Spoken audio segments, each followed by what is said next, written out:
Hello students, आज हम देखेंगे स्टैंडर्ड 11th के चैप्टर 4 का टॉपिक नंबर 4.3 एंड 4.4।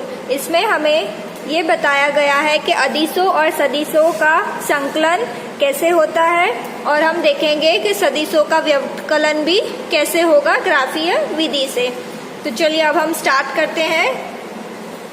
ये सारी चीज़ें बेसिक है जो आपको पता होनी चाहिए। तो सबसे पहले हम देखेंगे कि अदिशों का संयोजन। तो ये कोई भी अदिश हो उसको हम कैसे जोड़ेंगे, जैसे हम मैथ्स में कोई संख्या को जोड़ते हैं उसी प्रकार अदिशों को जोड़ना है। मान लेते हैं कि हमारे पास चाल है 5 मीटर पर सेकेंड, एक गाड़ी है वो 5 मीटर पर सेकेंड से चली है और दूसरी गाड़ी 10 मीटर पर सेकेंड से चली है। अब हमें बोला गया हो कि अदिशों का जोड़ क्या होगा, तो हमें क्या करना है, सिंपल दोनों को उठा के और जोड़ देना है। ठीक है, लेकिन इसमें ये चीज़ आपको याद रखनी है कि जब भी दो संख्याओं को जोड़ रहे हैं तो दोनों के मात्रक बराबर होने चाहिए।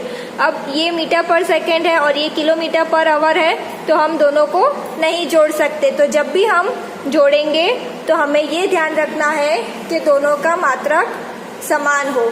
ठीक है, तो जब हमने जोड़ा ये तो ये कितना मिल गया, 15 मीटर पर सेकेंड। जैसे हम मैथ्स में करते हैं उसी प्रकार करना है, सिंपल है। अदिशों के लिए संकलन या व्यवकलन को तभी जोड़ सकते हैं जब दोनों के मात्रक समान हो। अभी हमने देखा कि दोनों को तभी जोड़ेंगे जबकि मात्रक समान होता है। गुणा या भाग, ये तो हो गया संकलन या व्यवकलन के लिए, जैसे हम गणित में जोड़ते हैं या माइनस करते हैं उसी तरह इसको करना है। अब यह गुणा और भाग की बात करेंगे। तो गुणा और भाग में क्या करेंगे, उसमें अगर अलग मात्रक होगा तो चलेगा, उसमें ज़रूरी नहीं है कि दोनों संख्याओं का मात्रक समान होना चाहिए। तो यहाँ पे एक एग्जाम्पल लिया है, P = mv एक सूत्र है, द्रव्यमान गुणा ये क्या होगा, वेग।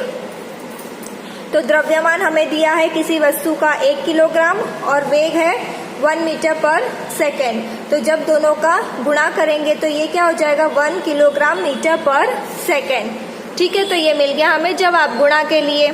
इसी तरह यहाँ भाग का उदाहरण लिया है, चाल = दूरी बटे समय, d मतलब की दूरी और t मतलब समय। तो हमें दूरी दी गई है 10 किलोमीटर और समय दिया गया है 1 आवर, 1 घंटा। तो इसको जब भाग करेंगे तो क्या हो जाएगा, 10 किलोमीटर पर आवर।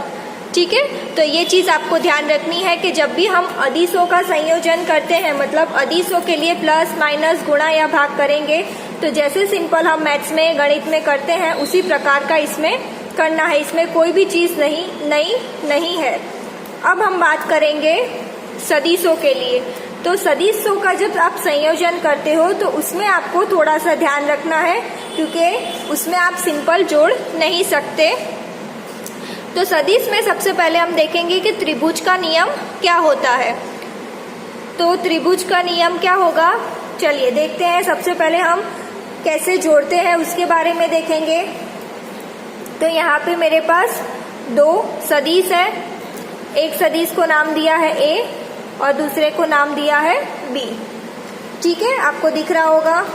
अब ये 2 सदिश है। अब हम पहला एक सदिश लेते हैं, हमने लिया है A सदिश। अब ये A सदिश में ये हो गया मेरा शीर्ष और ये हो गया पुच्छ। ठीक है, इस तरह हमने दोनों भाग को अलग अलग नाम दे दिया। ये हो गया जो एरो है वो हो गया शीर्ष और ये हो गया पुच्छ। अब B सदिश को हमें इस प्रकार रखना है कि B का जो पुच्छ है वो इसके शीर्ष पर आए और दूसरी तरफ होगा उसका शेष। देख सकते हो आप लोग कि B का जो पुच्छ है वो इसके शीर्ष पर आ रहा है और दूसरी तरफ है उसका शेष। यहाँ दिख रहा है आपको। अब इन दोनों को जो जोड़ेंगे वो मिलेगा हमें R, परिणामी सदिश या तो विस्थापन सदिश R। अब R की एरो इस तरफ क्यों करी है, तो ये चीज़ आपको ध्यान रखनी है कि ये ऐसे जा रहा है फिर ऐसे जा रहा है, तो R हमेशा इसके विपरीत में होगा। मतलब कि A ऐसे गया फिर B ऐसे गया तो R ऐसे नहीं होगा, R होगा ऐसे, इस तरफ को विपरीत दिशा में होगा। ये चीज़ क्लियर है। A ऐसे जा रहा है, B ऐसे जा रहा है, तो r ऐसे नहीं जाएगा, r जाएगा ऐसे विपरीत दिशा में। तो समझ में आ रहा है आपको, ये विपरीत दिशा हुई, r है इस तरफ को। ये चीज क्लियर है। तो इसको हम बोलते हैं त्रिभुज का नियम, और इसका दूसरा नाम है शीर्ष व पुच्छ विधि।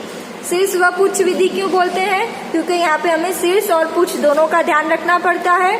एक सदिश लिया है तो दूसरा सदिश इस प्रकार रखेंगे कि दूसरे सदिश का जो पुच्छ है वो उसके शीर्ष पर आए और सामने होगा उसका शीर्ष।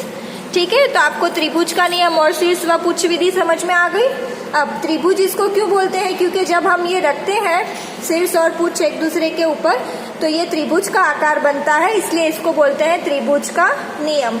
ठीक है, अब हम बात करते हैं r क्या होगा। तो r क्या होगा, इन दोनों को जोड़ेंगे तो हमें r मिलेगा a प्लस बी, a सदिश प्लस b। ठीक है, r is equal to a plus b. तो हम किस प्रकार जोड़ते हैं वो हमने देख लिया।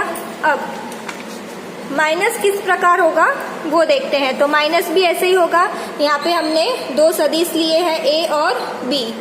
ठीक है, अब पहले हमने क्या देखा था, आगे ये हमने a ले लिया, a सदिश।